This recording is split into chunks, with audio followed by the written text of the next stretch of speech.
When I was in college, I actually was a banker, and I'm not made to be a banker, so... Well, it was actually very depressing to me because I interacted with a lot of people, doing transactions for them, and it just really surprised me as to how much money ruled their lives. Well, I'm always worried about money. Well, that was after the divorce. But yeah, $1,000 in debt, and I wasn't 30 yet. It's the whole seduction of money and that lure of a chance to get more. The normal debt, homes, cars. We have contests to see who can spend the least amount of money. And I think one day I actually got down to about $1.50 and that's the whole day's worth of food and everything. Didn't really have much money, and I was constantly struggling. The time I was most worried about money? Well, right now I'm really worried about money. It was a domestic violence situation, and I was afraid that I wouldn't have the income. Wonder where your next meal is going to come from. Pray that everything's going to work out all right. I always worry about money, whether I have enough, whether I'm spending too much. You got to make money. There's just no way around it. And you got to do what you got to do short of illegal things. I think that if money hadn't been an issue, we would have totally been okay. The questions I have about money? If I had any questions about money, what would I like to know? What is the actual worth of $1 these days?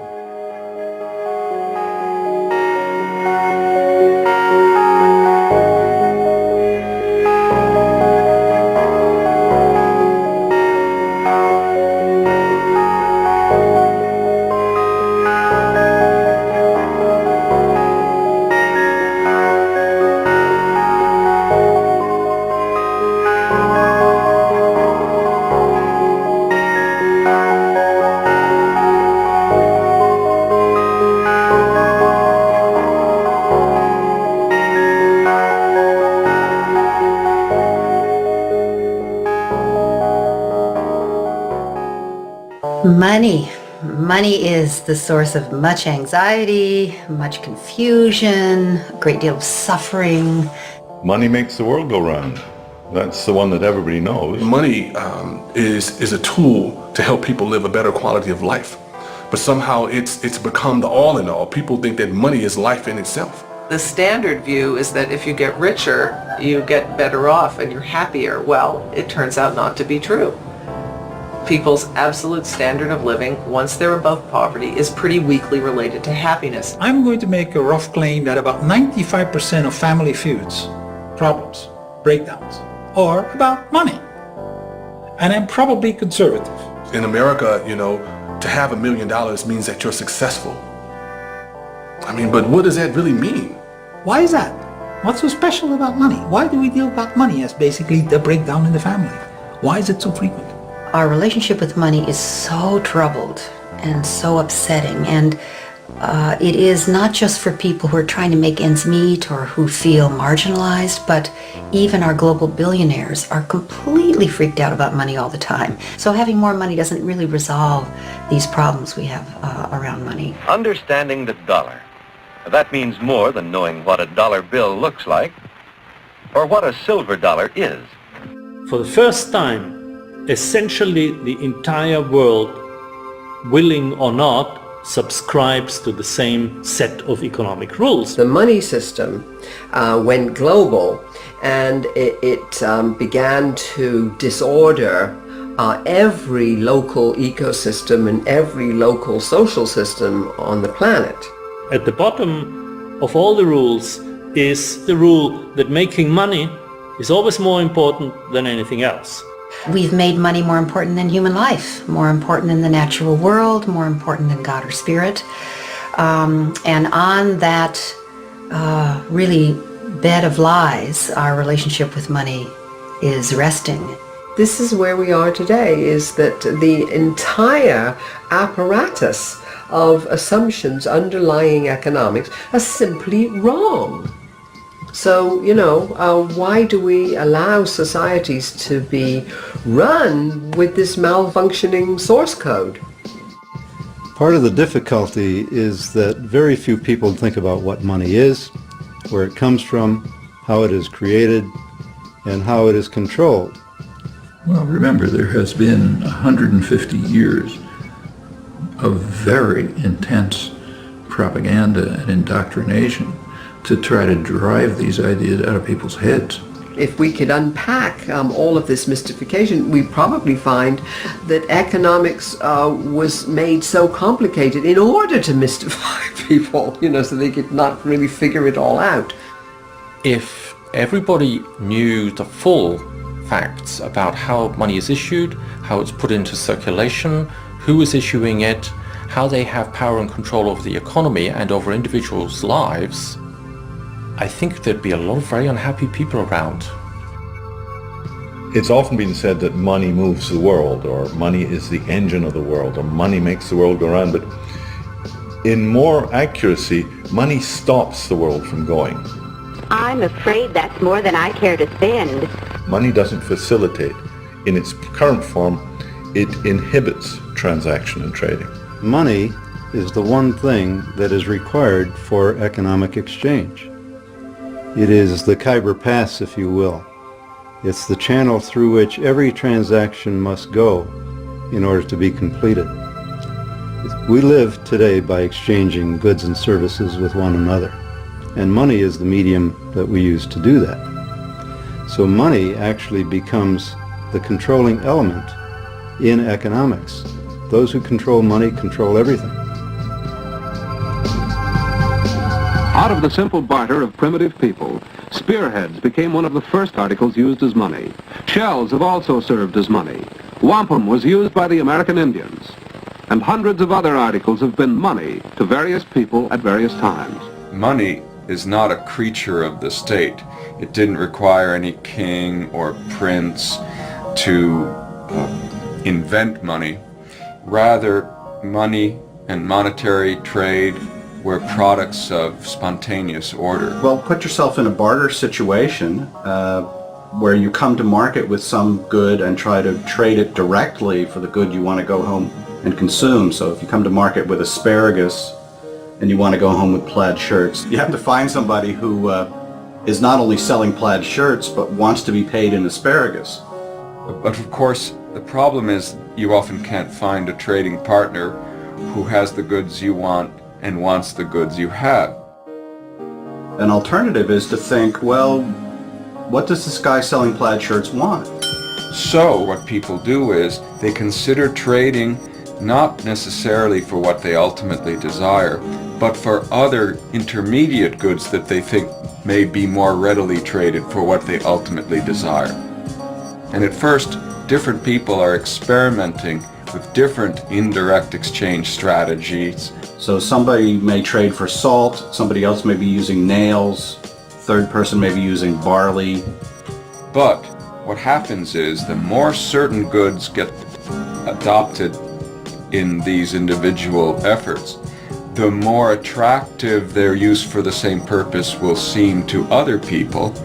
Consequently, there can be a snowballing process where eventually a small set of goods or even just one commodity seems overwhelmingly more attractive and becomes universally adopted. And when you reach a commonly accepted medium of exchange, that's when you've got money.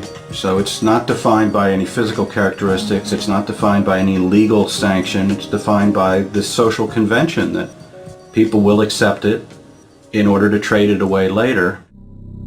In the course of human evolution, societies have used countless different things as money. Is it possible that what a society chooses as its money can affect the behavior of its people? The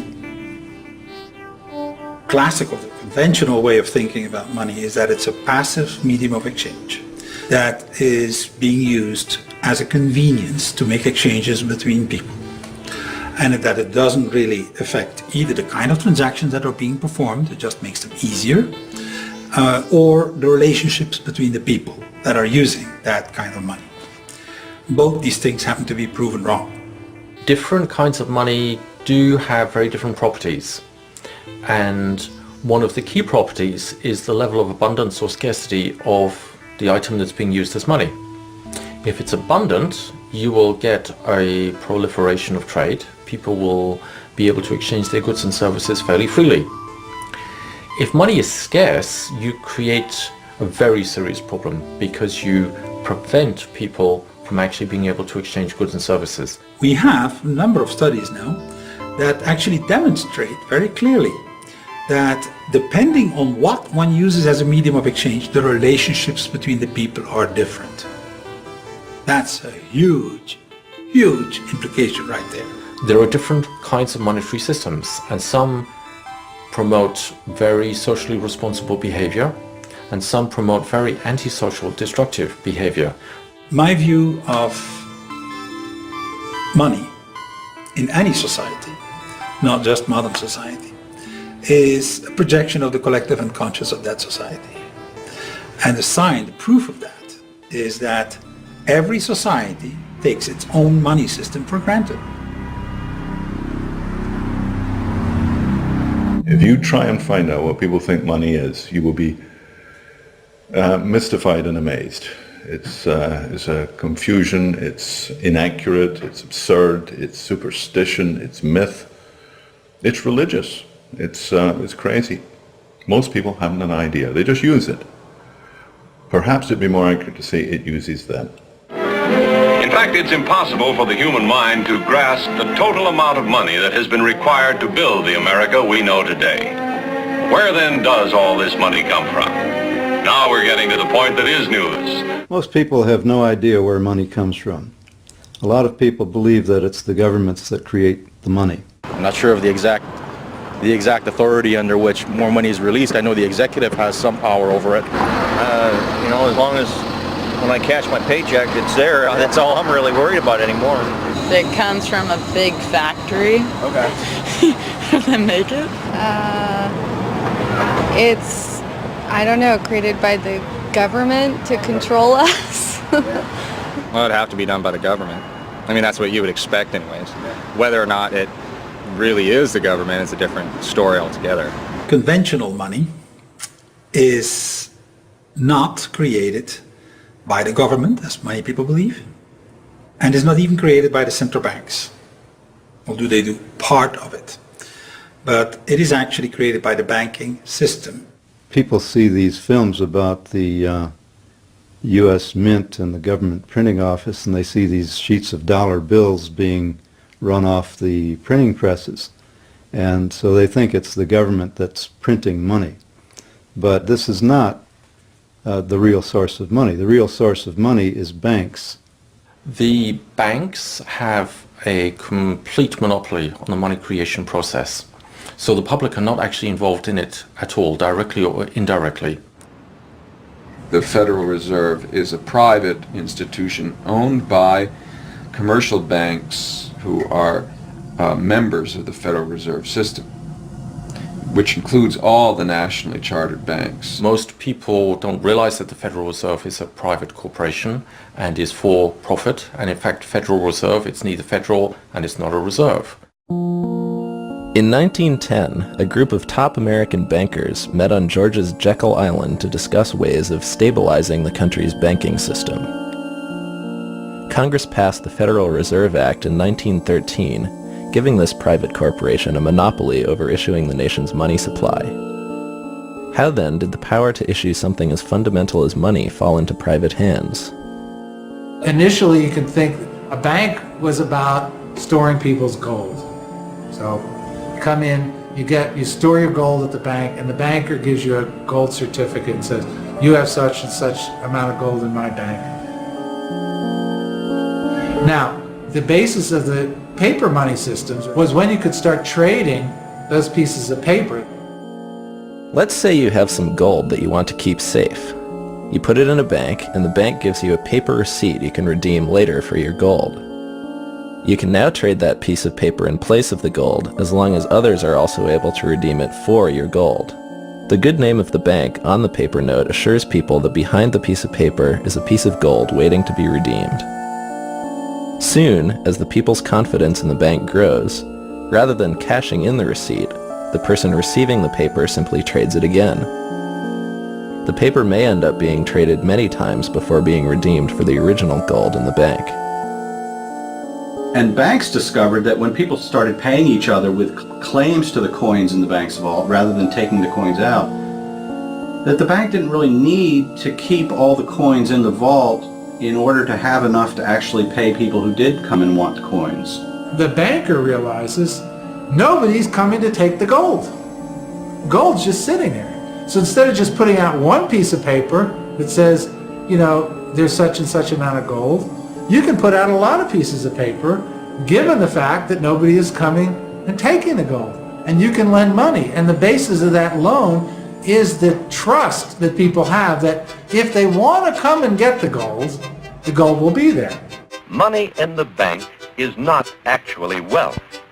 The only thing that makes that system work is the fact that nobody actually does come to get the gold. Now, if everybody said, you know what, I'm going to go get my gold at the bank. If everybody went and got it, there wouldn't be enough gold for everybody. You often had bank runs and bank panics. When people would have a lack of confidence in a particular bank, they would take those bank notes to the bank and demand their gold and silver. And with fractional reserves, that bank would quickly run out of the reserve metal and have to close its doors. So that's fractional reserve banking. The coins in the vault are a fraction of the claims that could be made for them. The reason the bank did it is because they were making money off of earning interest, off of those loans that were promises that there was gold in the bank. As people's confidence in the bank and its receipts continues to grow, banks soon discover an unexpected way to earn profit. A bank can print a receipt for gold that does not even exist. They can then loan that receipt to someone on the condition that they pay it back with interest. While the bank takes a risk by having less gold than the outstanding receipts, there is an almost unlimited potential to make profit off charging interest on loaning gold it does not even have. If people catch on that there isn't enough gold to redeem their receipts, they will all go to the bank at once to get their gold. If this happens, there will be a bank run. The bank will fail because it is caught without enough gold to back up its receipts. In 1934, in an attempt to prevent further bank failures, a series of banking reforms slowly took away people's ability to trade their paper money in for gold or silver. In 1971, Richard Nixon removed the last vestiges of this convertibility. Today, our money can no longer be redeemed for gold or silver. Now we've gone beyond that to what I think of as an even more postmodern reality, which is we don't even see the money anymore. We don't hold it in our hands. We take a piece of plastic to the supermarket, buy groceries, and run it through a machine which registers it in our account book somewhere. The buyer, the seller, doesn't see it either, right? And at the end of the day, they balance accounts, and some numbers have been added to the supermarkets and taken out of ours account. Most of the assets that we call money are not printed dollar bills. In fact, the currency is a very small proportion of the total amount of money. Most of what we call money are bank accounts. In the same way that banks used to issue more paper money than they had gold, today banks issue more bank account money than they have cash reserves. It is these bank account balances that make up about 97% of what we think of as money. If a landlord wants to know how much money you have before you sign a lease, you would show them an account balance and not a suitcase full of cash.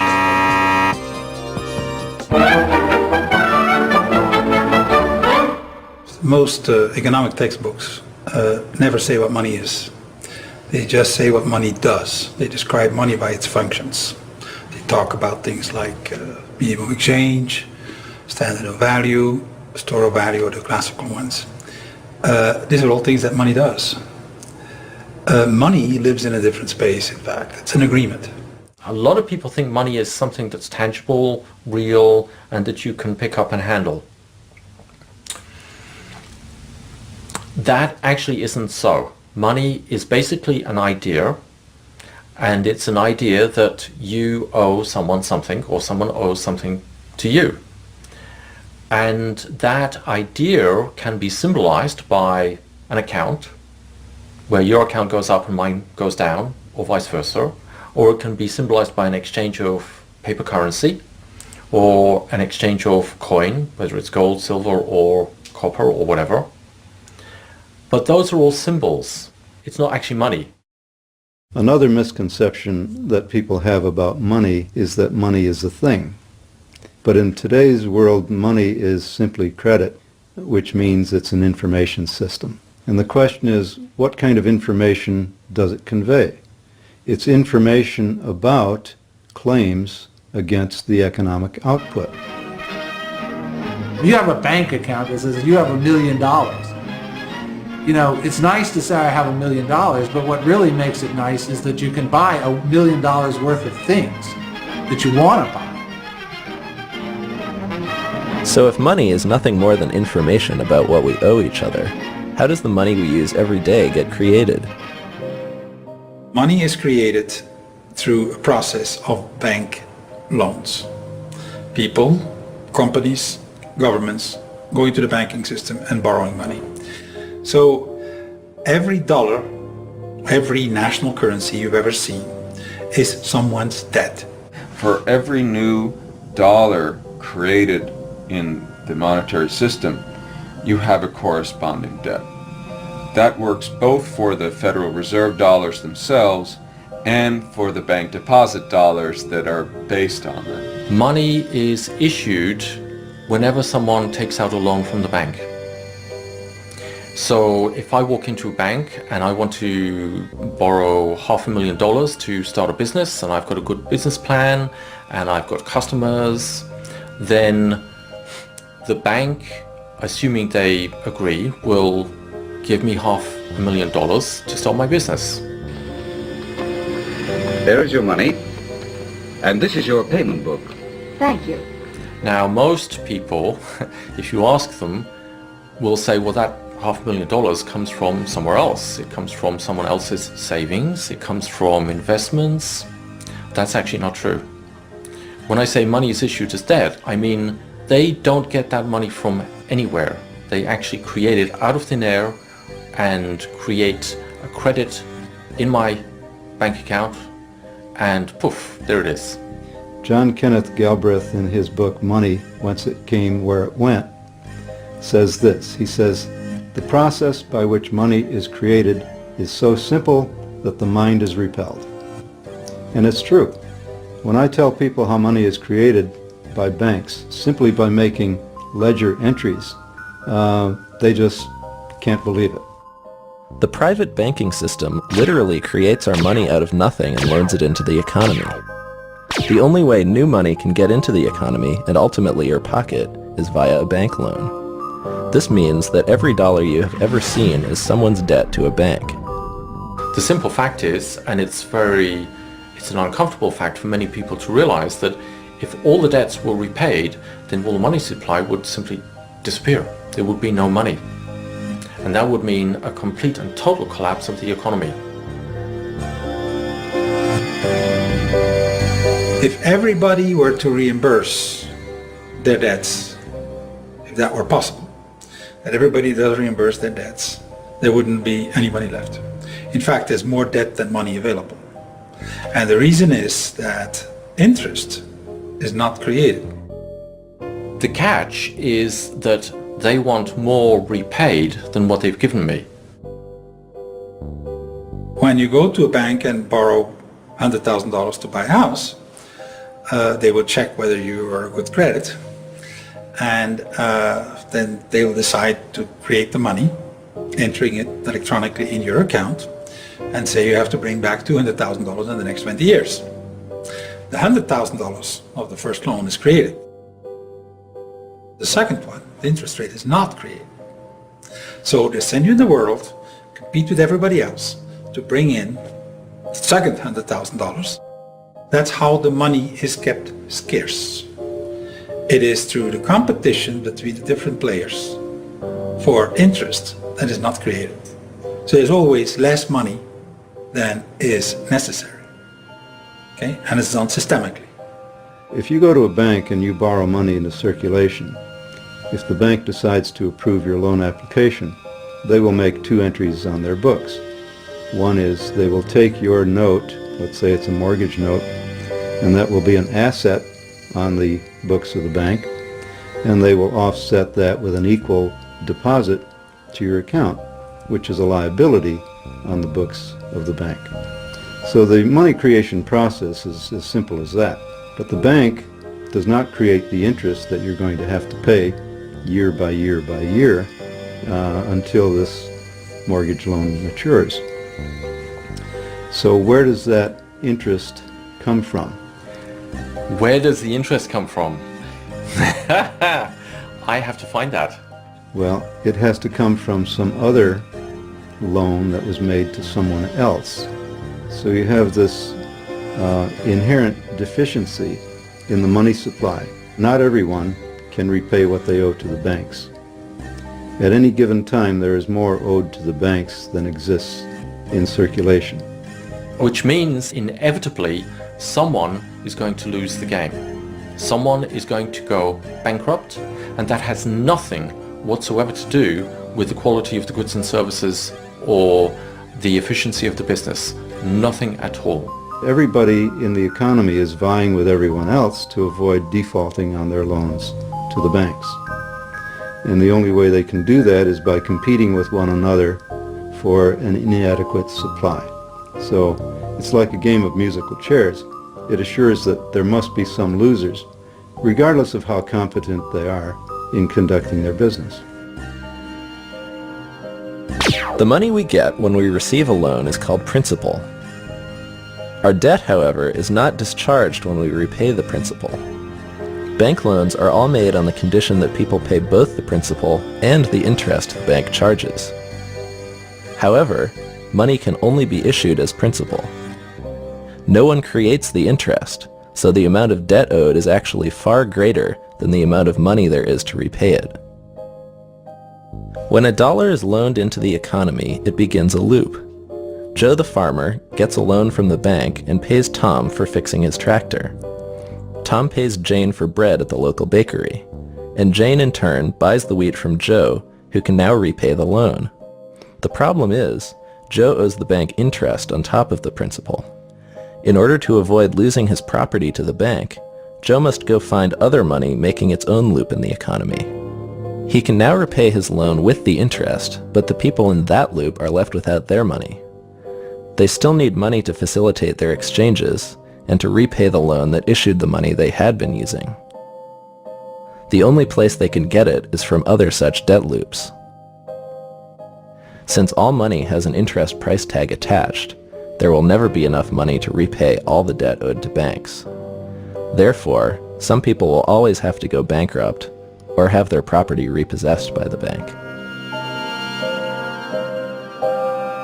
It's crazy. Sometimes it worries me because, what if there was like a collective understanding about how phony the money is when it comes down to it? What would people do? Would they riot in the streets? Who's propagating the illusion behind the money?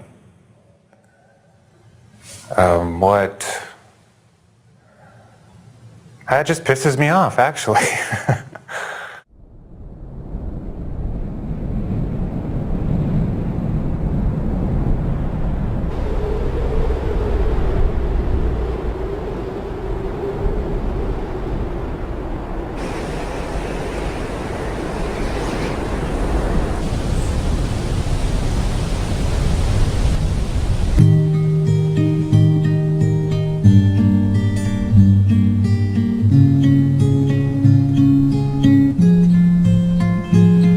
Whenever it rains, the trees direct a certain amount of the rainfall to the bark, and this bark is set up in these elaborate patterns to direct rain all the way around the tree. Wow, really? Yep. And in these crevices where bugs and ants and other critters live, you get a lot of exoskeletons that are shed in here. That then is dissolved by the rainwater. It runs down and it carries the phosphate from the bugs and the manure of bugs down into this. All of this organic material at the base here is what feeds the tree. So it's like a constant recycling of the material of life back into life. Well, I don't think economics are related only to humans at all. It's very easy to see nature as an economy. Nature creates value constantly for the benefit of all its membership, and that's what I think economics are really all about. Here you have a kind of banking of resources, you know, that every element in this forest contributes to. So it's more like a community of contributors, and you take what you need as you need it. So, you know, there's like a bank, like at the bottom of that fir tree, there's this bank of resources, and it's available to the tree, it's available to fungi, to the earthworm, to termites, to whatever comes along and needs it. And each time someone takes something, they generally contribute something.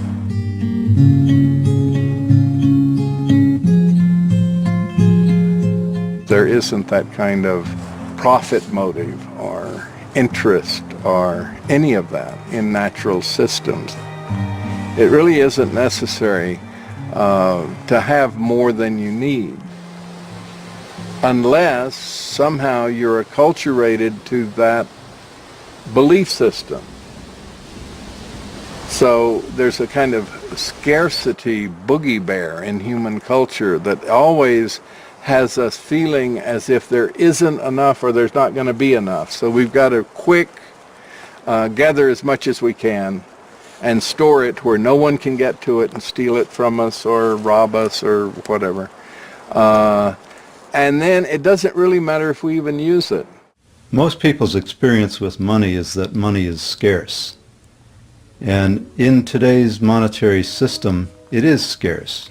These cultural lies on which our relationship with money rests and is rooted is really governed almost completely by the most insidious and tragic lie, which I believe is the lie of scarcity. Even the Federal Reserve publications claim that what gives money its value is its scarcity. And this is false. It's not the scarcity that gives money its value. When we're talking about credit money, what gives it value is its ability to requisition whatever you want or need from the marketplace. We actually swim in a set of unexamined, unconscious beliefs. And we look out into the world and we just fear that there's not enough to go around without any evidence, really. And then we make that true.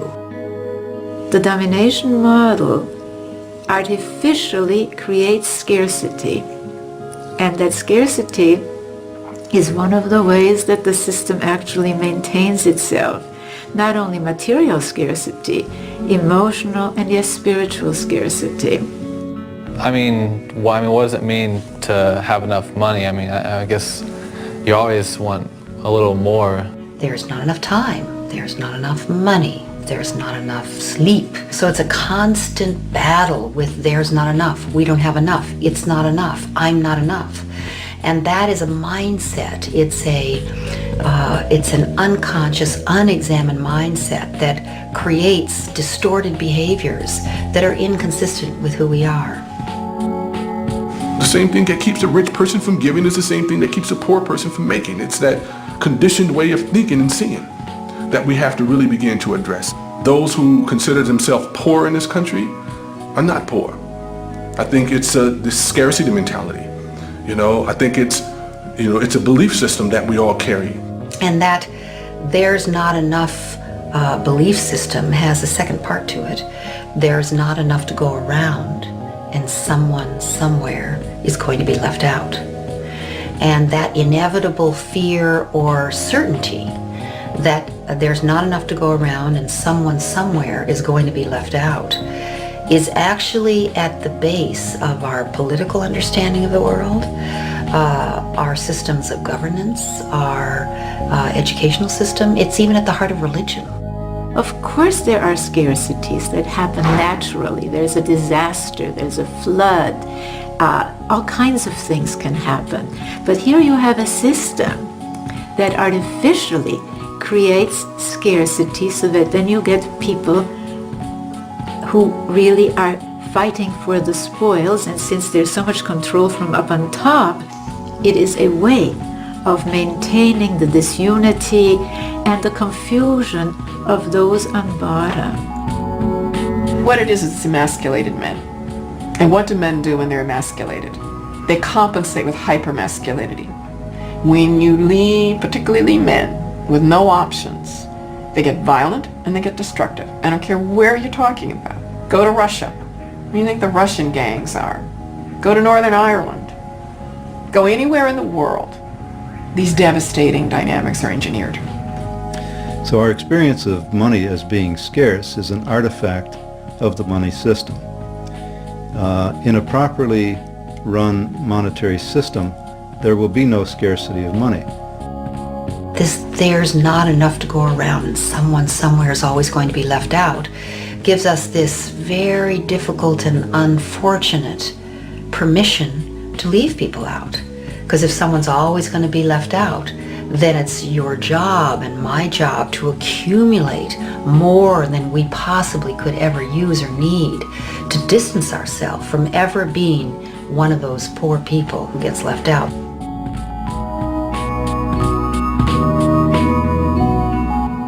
At the point of view of the corporation, getting more and more and more, that is driven in part by greed, in part by the dynamic of trying to get profits, capitalism, but it's also driven by fear. Because if you don't do it, if you can't expand faster than the next corporation, they will get research money and they will get marketing money and they will beat you and may drive you out of the game. You're not quite as efficient in this plant as you ought to be by our calculations. This is the banker speaking. And so therefore, we're going to either raise the cost of your credit and drive you to do bad things to your workers or to your community or to the environment in order to boost that return and boost your stock price. And we will lend to you under those terms only. The nice way of saying it is nice guys finish last. If you're callous to the effects on others, you have a potential to rise. The odds are that you can compete your way up. If you care and are socially concerned about others, you're at a tremendous disadvantage. So I think the competitive dynamic that we have does sort of weed out a set of people for success. But I would say that what it weeds out for success is not competence, not creativity, not intelligence, but callousness far more often. Well, I think if you look at how economies actually function, they function with both competition and cooperation. And so I think both can coexist. We have probably leaned more toward competition, and I think we could use more cooperation. But I think either one in its extreme can be dysfunctional. Competition does have its place in urging us to our highest level of performance and fulfillment. But health is dependent on cooperation. We don't have the liver competing with the heart for blood and for nutrients. There is this inherent cooperation that leads to the health of the entire entity. The nature to which people are able to be social, civilized, sympathetic, is quite amazing, and it's in contradiction to the nature of the money. It's interesting that anybody, whether you're a man or a woman, whether you're aggressive naturally or very sweet and cooperative naturally, if you're going to have to make the money to live, I make you a prediction. You're going to have to fight for it. You're going to have to compete for it. Is that in nature out there? Is that the world that is that way? Or is it the money system that's between us and the world that is that way? I make the second claim.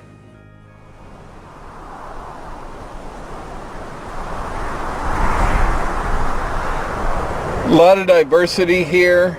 We're starting to see a whole different array of plants come into being. So there's some lupins here. There's some strawberry, small wild strawberry. This broom with the yellow blooms on it. This is a nitrogen fixer and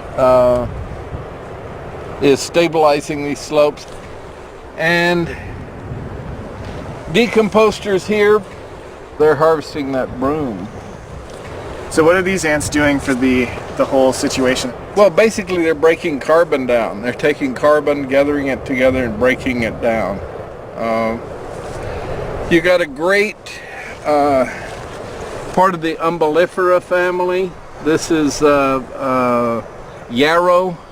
They're deep-rooted, so they bring a lot of minerals up from the parent material. They go below this sand and dig into more than silica to bring up things to the surface that'll nourish these other plants. So you got a lot of complexity here.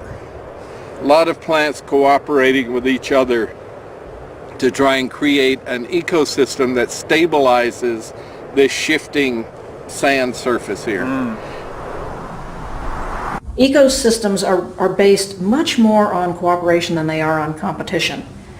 We tend to deify cutthroat competition. And there is some competition in nature, but there's much more cooperation. Species move from competition to cooperation because they discover the economic value of cooperating. It is cheaper, more efficient. All you have to do is look at our Pentagon budget and see that a tiny fraction of it would really develop countries that we've been leveling instead. Very much more cost effective to make friends of them than it is to keep them as enemies.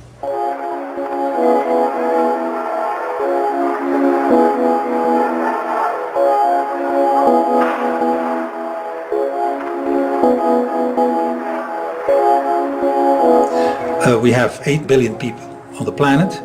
There's 1 billion of those that are happy to work but can't. There are no jobs for them. Some would argue that these people are unemployed because they lack skills or because they don't want to work. And that may be true in a few cases, but in the vast majority, that's not the reason why they're impoverished. The reason why they're impoverished is because you have this scarcity of money. The first question I ask is, am I going to be stuck being a janitor forever? And they were like, oh no, there's all kinds of chance for advancement. You could go to calling. We've got data entry. You've got all kinds of computer skills. And then 4 months passed and I addressed it again and got a different story. It was like I had no value. My self-esteem was going down because I can do more than just clean bingo tables and clean toilets. If you have an economy which is generating only a limited number of good jobs, are you surprised that parents feel it's really important to teach their kids how to compete on every level? They want their kids to get those jobs. You know, another kind of response would be to get together and say, hey, wait a second, there's a problem with the structure here. But, you know, we have a very individualistic response to the problem. At the time of the Civil War in the United States, which is a very interesting turning point midway in the Industrial Revolution, industrial rebuilding of the United States, slavery in the South was obviously condemned, but the counter-argument was something they called wage slavery. And what did that mean? It meant that you had no protection. You could be fired at will without a job. You could be thrown out on the street, and you were a wage slave was the term.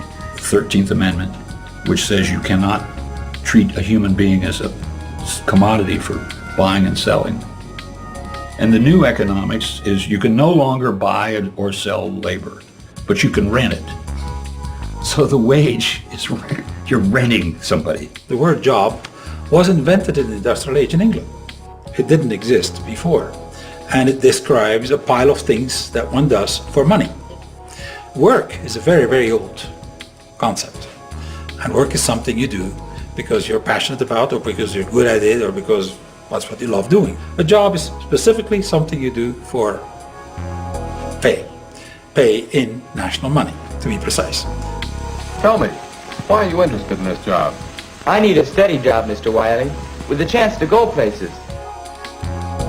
People like Woodrow Wilson and Abraham Lincoln said that if America became that sort of society, the society in which everyone became, the vast majority became wage laborers or wage slavery as they used to call it, we would lose the freedoms that made America great. If you, say, were in such conditions of duress, that you just couldn't survive except by being a slave, you might sign a contract that says, okay, I'll be your slave.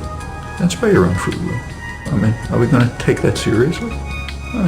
Under some pathological assumptions, I suppose. We live in an economy which takes 80% of each new generation and educates that 80% to obey orders and to endure boredom, and stifles their creativity, and stifles their capacities, and curtails them. They are systematically crushed by a system which does what? Which fills slots.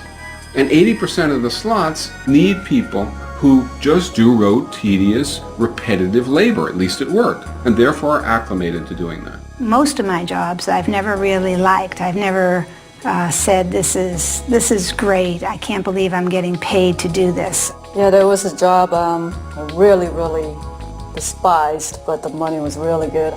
It wasn't the job that I wanted, and my daily life and my work experience was just not making me happy. You could say, you know what, this is a terrible job, I don't want to do it. It's a free market, you have total choice to not show up under these terrible conditions. At the same time, if you don't, little problem here, you're not going to eat, and your family isn't going to eat. And that's why people do it.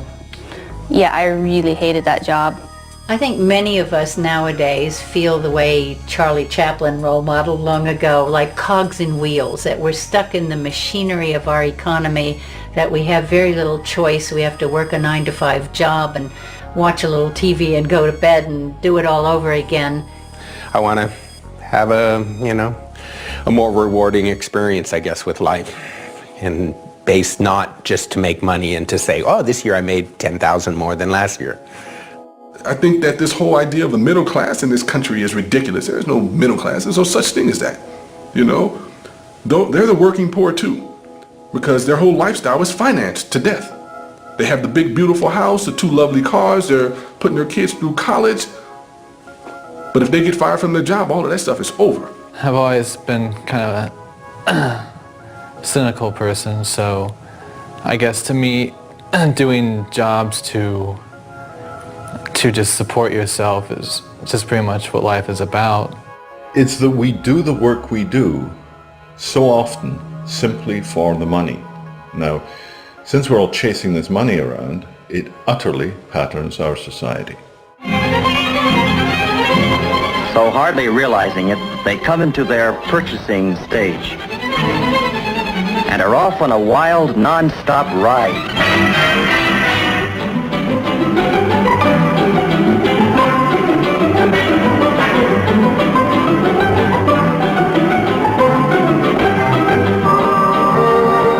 It's a happy-go-spending world, reflected in the windows of the suburban shopping centers where they go to buy. I claim there's enough work in the world for everybody, forever. But if you start to have to pay for it with a national money that's scarce, that's making it work into a job, that is going to be another question. Because someone has to borrow that money in order to pay you. As we get rid of more and more and more jobs, we may have to get to a point where we redefine the meaning of work. And you're going to have to find other ways for people to support themselves. Work, there's an infinity of things we can do. We can make every city, every garden, every house a paradise. There's an infinity amount of things to be done to reach there. Don't expect to be paid for it in national money. Don't get that idea. So we have to find another way of what people can do in a post-industrial age.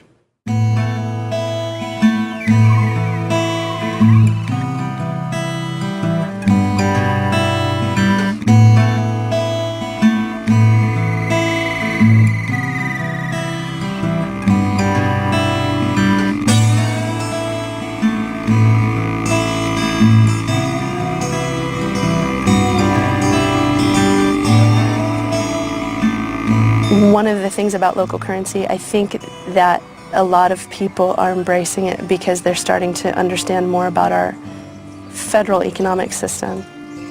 Federal reserve notes don't necessarily serve the best interest of local communities, and local currency can help tip the scales back into that mindset. For some people, if they have river hours and they don't have federal money, we felt like, well, that's fine, we will take them. And it works for us because we have employees here who are willing to be paid in river hours. My name is Mark England, and I'm a registered nurse, and I'm the Director of Clinical Services here at La Clinica. We're not a free clinic, we expect payment, but we also work with people because we understand that people also need to buy food and shelter and other things to keep themselves alive as well. We don't seek to replace federal money in our communities at all. We are hoping to facilitate more exchange beyond what's possible with federal dollars. It's another kind of faith and another kind of currency, and it's faith in your neighbors, it's faith in local business, it's faith in your region and what it can offer you, and that there is true wealth there to be had. Not many of us remember that this country was built on decentralized issue of currency. By and large, what it meant was that the various regions of the United States could develop in a decentralized way according to the resources and the skills that they had in a region. And that's what created the great diversity and economic wealth of this country. Complementary currency, in my definition, is an agreement in a community to use something, just about anything that they can agree on, as a medium of exchange. That's other than national conventional money.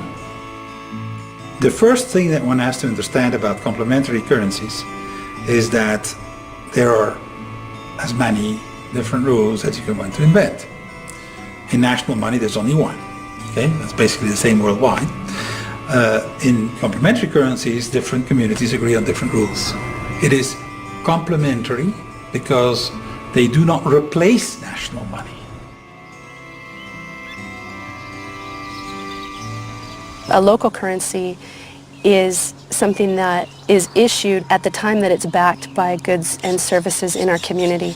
And when people advertise in the River Hours Trade Directory, they actually sign a commitment that says that they are backing in whole or in part that currency with their goods or services that they're offering, and that they're also agreeing to accept in whole or part some local currency. So when you get River Hours, it's backed by people in your community, and that's tangible.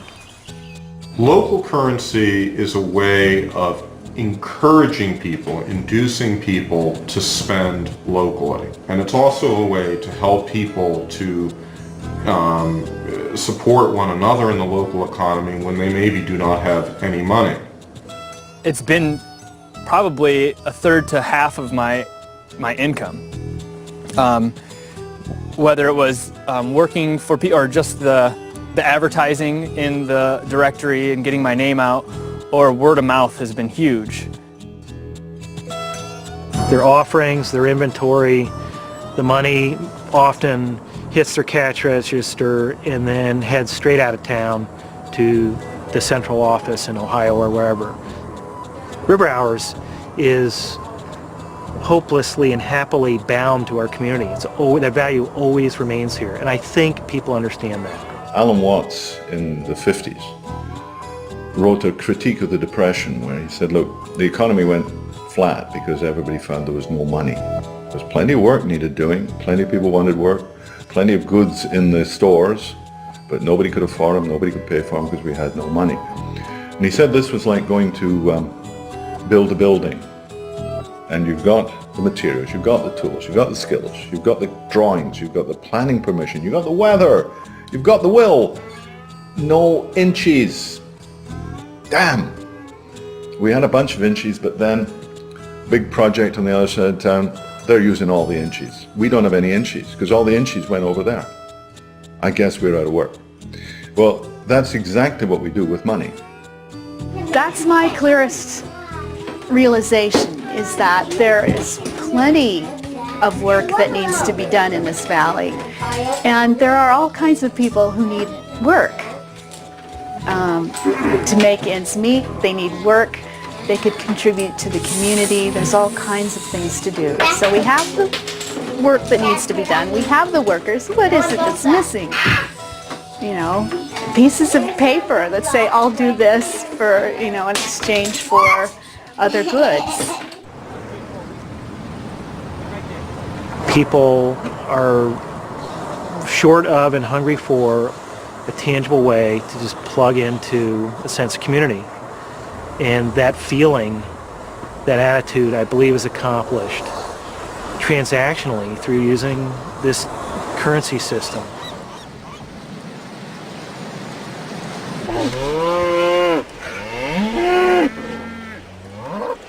Once they get the concept that, you know, we can spend the money here and it stays here and it helps out our school system and our children and our future and everything, people really get a hold of it again.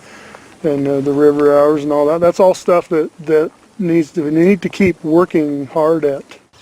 I think it's exciting. I think river hours isn't going anywhere. You know, I think it's only going to continue to bring people together and to get people talking. I'd like to say right now that it's a huge economic impact, but that's not the biggest impact of river hours at this point. The biggest impact is people starting to shift into recognizing and realizing that local communities can become more self-sufficient in every way.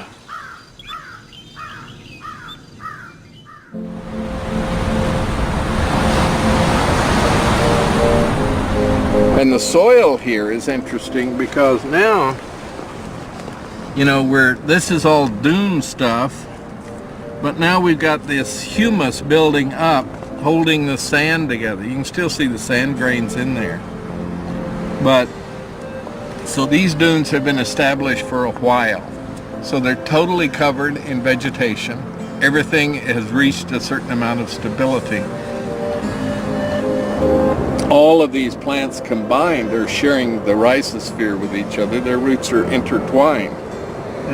And they're contributing different things.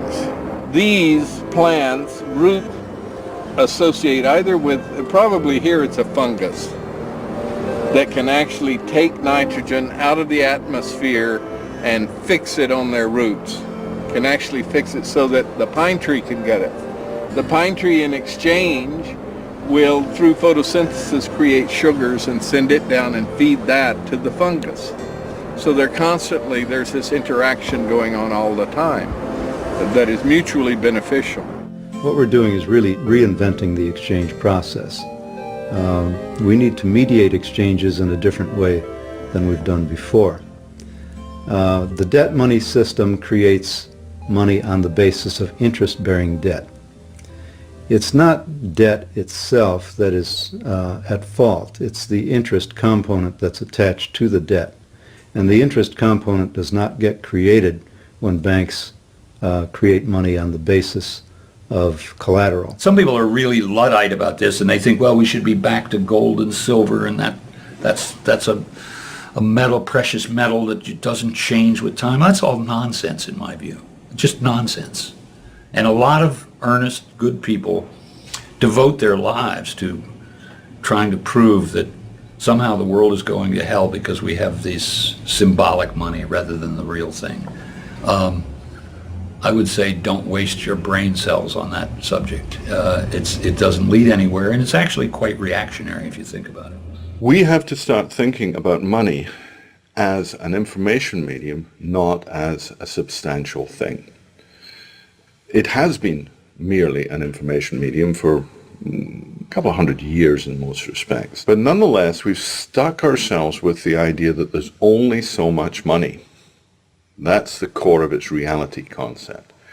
That all there is so many trillion dollars or euros or yen, and what we're doing is juggling them. comes from you, goes to me, goes to him, goes to her. It's to and fro, and we're juggling with a real thing.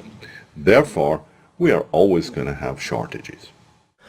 How can we mediate our exchanges without creating a pervasive sense of scarcity? Are paper currencies like river hours really the best way to solve this problem? Or are there other, more effective approaches? River hours print their currency. And as soon as you print a currency, you have, in fact, in my opinion, created a problem, because you've created a limited supply currency, which means there's only so much currency as there are notes in circulation. And then you end up with the same problem you have if you have something like a currency backed by gold, which is there's only so much gold.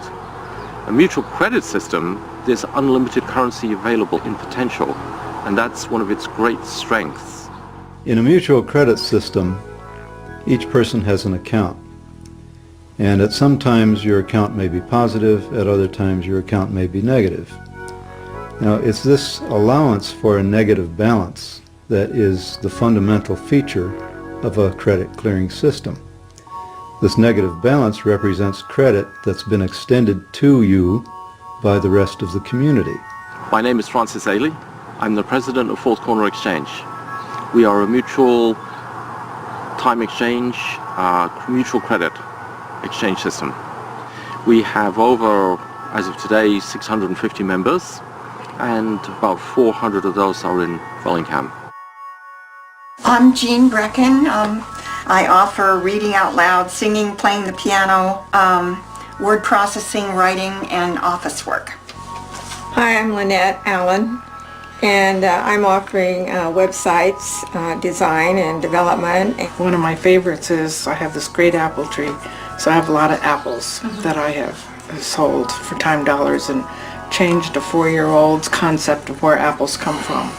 And don't come from the store, they come from a tree, and Grandma was very happy that he learned that. In a case of mutual credit systems, the rule is, the game is, I do something for you, I get a credit, you have a debit. The sum of our two is 0. So, in other words, net, we've done nothing. But I have a credit and you have a debit. I, as a seller, may allocate to you some good or service that you need at the time. I get a credit to my account, you get a debit to your account. Your debit means that you owe something to the community of traders in our credit clearing circle. My credit balance means that the circle owes something to me. I've really been enjoying a lot of things. Chicken soup from my friend Mary Stanton. I buy the chickens and she makes the soup. It's wonderful. When with my credits, I can go and get the cookies of my neighbor, and you can work in her garden to pay for your debit. We've created a currency between the 4 of us. Try that to do with dollars. It doesn't work that way, does it? I need to go and borrow it, or I need to earn it, competing with everybody else to get it.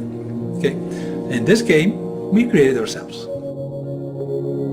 In a mutual credit system, everyone has an account. This account can go positive and it can go negative. When Bob repairs Andrew's hotel, Bob receives a credit and Andrew receives a debit. Bob can then use that credit to buy catering from Christine. Andrew works off his debit by providing lodging for Daniel. When Daniel does dental work for Christine, the credit and debit are cleared. No hard cash was needed, and everyone gained something in the transaction. It's like this network. It provides more security for me, just knowing that I'm part of Fourth Corner Exchange. And for instance, during the winter, part of my fence blew down in a storm, and I was able to find somebody, a carpenter, who came up all the way from Mount Vernon and put that fence up for me within a few days. Over the long run, we expect that each person is going to put in as much as they take out and take out as much as they put in. But we allow these temporary imbalances in order to facilitate this exchange process. This is the fundamental function of money.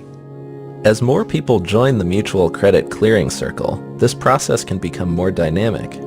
Ultimately, no matter how big the circle gets, the value people contribute should remain equal to the value they take out. this is money created not by a hierarchy, but it's a medium of exchange that's created between us. Okay? We create the medium of exchange. Second, there's no interest. Okay? Third, it's not scarce. When you start trading in fourth corner exchange, many people talk about experiencing shift in consciousness. There's not a scarcity of that currency, so there's much less competition. So you end up with a completely different experience, and people talk about how cooperative, supportive, people are really concerned about your well-being. So the primary distinction between money that is tight, scarce, limited, comes from them, and money that is free, available, sufficient, and comes from us, is that with one, we are in fear and greed and competition, and with the other, we behave like sensible human beings. We are more generous, we're more comfortable, we're more giving, we're more willing to receive. It's made me a lot more willing to share my home, open up my space. I'm not as afraid of people as I once was. I think that this organization has the potential of making things really livable as time gets harder in the future, not only in terms of the goods and services, but in terms of the connections in the community. Community needs to become our safety net, I believe, the way the economy is going. You know, I only thought that everything I did, I'd have to, you know, pay out of my pocket for some way. And so now I realize I have these options. So I kind of see it as a relationship-based consumption.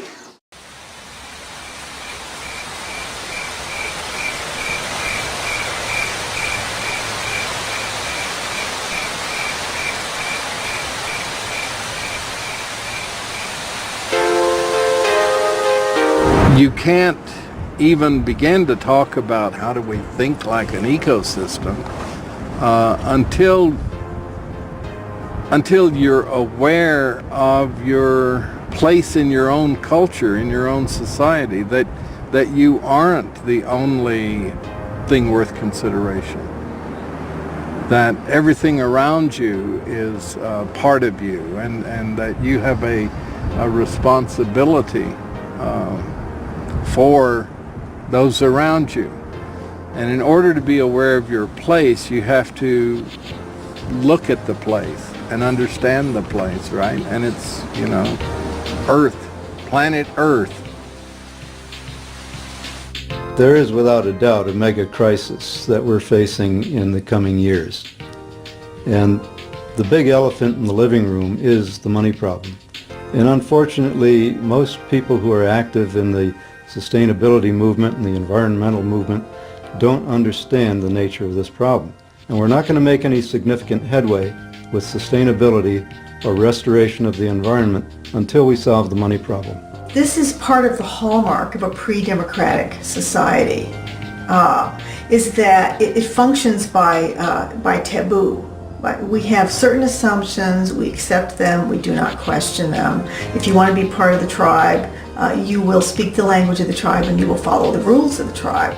I think that we will evolve to, number one, become aware of the blind spot of that what money does to us. That our money is actually like an iron ring that we put through our nose, and it's leading us in directions that may not be the ones that we want to go consciously. It is like the playing cards. It is something that maybe we all kind of know in the back of our minds that it might be like that. It's just one of those things that you know, but you don't really want to know. Most people, most of us get up in the morning for things other than just money. We care about things like family and, if you will, betterment, development as whole human beings. People are not fools forever. And I think we're going to see very strong reaction to this as the pain grows and as the difficulties grow. And that's the time to begin building serious ideas about where we go for the future. I think we have the opportunity to bring forth an environmentally sustainable, spiritually fulfilling, and socially just human presence on this planet. And I think that is the power and possibility of our time. I think we can use money as a tool, as a servant to what we want to become, rather than be victims. We don't need to have all this suffering around money. We can free ourselves from it. And the economy can be much healthier and much more of service to all of us. Time to become aware. Time to have a consciousness of our potential. And I think our potential as humans is infinite. Let's not limit ourselves through the medium of exchange. Time to wake up.